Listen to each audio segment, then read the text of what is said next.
Ok, donc vous voyez bien ce qui est en train de se passer. Donc je suis en train de personnaliser le comportement du site.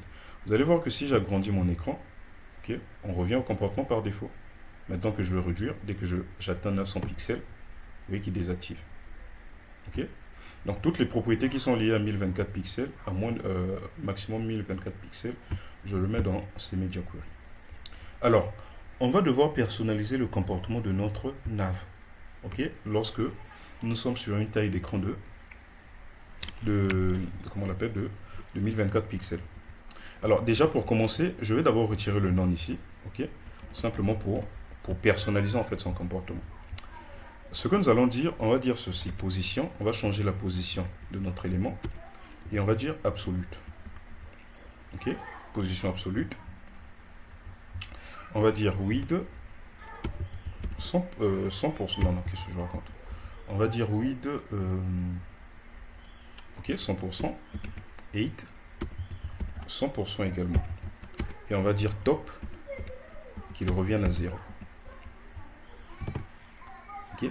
Alors, qu'est-ce que vous constatez? Notre élément se positionne directement ici. Regardez ce que je veux faire. Je vais mettre en place un petit background color RGBA. Ok. Je vais mettre ça sur du noir. Et je vais réduire, je vais appliquer une transparence. Ok. Vous voyez, tout devient transparent. Alors, vous voyez qu'ici, l'élément ne se trouve pas au début ici. Donc, je vais rajouter également le left que je mets à 0. Tout ça, vous êtes censé le comprendre déjà. Ok. Vous voyez que mon élément est maintenant ici. Ok. Ensuite, je veux cibler en fait le UL qui est à l'intérieur. Ok, donc je vais mettre ici UL. Je vais le cibler. Et qu'est-ce que je veux faire? Je vais appliquer une width de 75%, une height de 100% et une propriété background color à white. Ok. Ok. Ensuite, on va appliquer un padding, excusez-moi, de 25 pixels. Et là, je vais modifier la propriété display. Ok. Je veux dire, display c'est déjà flex, je pense que je l'avais appliqué ici. Ok, donc j'ai plus à me casser la tête à le remettre. Je veux simplement dire flex direction. Attention, les deux en fait propriétés sont fusionnées en réalité. Et là où c'est modifié, bah, c'est modifié au niveau du media query. Donc je veux dire flex direction column. Ok.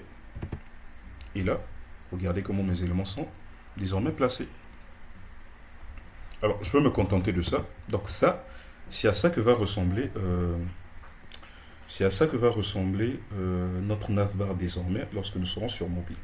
Et regardez, quand je vais agrandir, il reprend sa position initiale. Maintenant que je réduis, vous voyez, il s'adapte.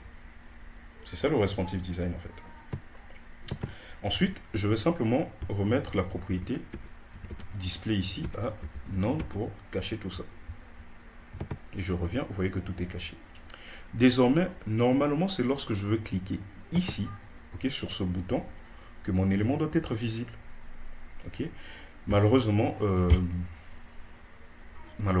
on ne peut pas gérer le clic depuis le, comment on l'appelle, depuis le HTML ou le CSS.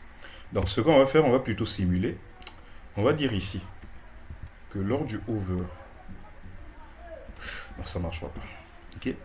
Donc il n'y a pas vraiment moyen de simuler. On va devoir faire intervenir un peu de JavaScript pour gérer cet effet-là. Mais on va dire ceci. Regardez ce qu'on va dire. On va dire ceci. Lorsque ma nav, ok, aura un attribut classe show par exemple, ok, bah à ce moment-là on dira simplement display block. Ok, donc si mon attribut, ma balise nav a pour attribut classe show, bah à ce moment-là notre élément sera visible. Alors ce qu'on va faire, ce que vous allez faire, on va créer un petit fichier JavaScript ici. Ne cherchez pas à comprendre, vous allez simplement dupliquer ce code tel que je l'ai fait ici. Et donc on va dire constante bouton égale document. Ne cherchez pas à comprendre. Pourquoi il désactive l'autocomplétion en fait?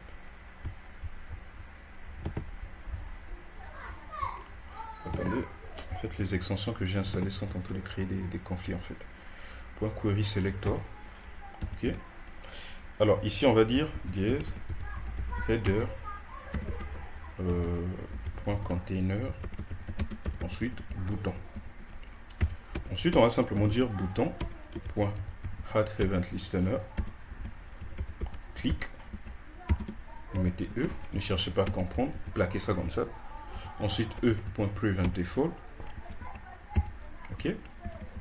On va créer une autre constante ici qu'on va dire, qu'on va appeler nav qui est égal à document.query selector. On va dire dièse header et on va dire nav.